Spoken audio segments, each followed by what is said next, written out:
est 14h40 ce lundi, quand l'avion immobilisé depuis 4 jours s'envole vers l'Inde. À son bord, 276 Indiens sur les 303 retenus dans cet aéroport du nord-est de la France. Au total, 27 passagers restent en France. 25 ont déposé une demande d'asile. 2 autres ont été présentés ce lundi à un juge d'instruction, soupçonnés d'avoir joué un rôle dans ce qui pourrait être une filière d'immigration clandestine.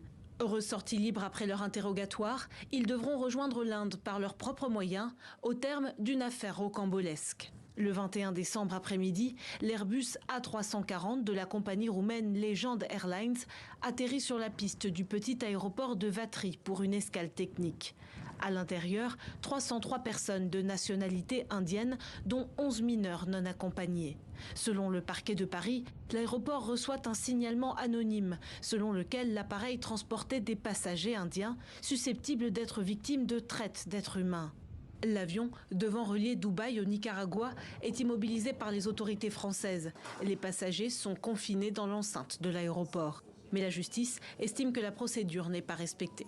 Il peut y avoir des nullités parce qu'il y a des délais qui n'ont pas été respectés, entre notamment l'atterrissage de cet avion et le moment où on a placé toutes ces personnes en zone d'attente. On les a retenues contre leur gré pendant plus de 11 heures, donc c'est inadmissible. Selon une source relayée par l'AFP, ces passagers indiens, probablement des travailleurs aux Émirats arabes unis, pourraient avoir voulu se rendre en Amérique centrale afin de tenter ensuite d'entrer illégalement aux États-Unis ou au Canada.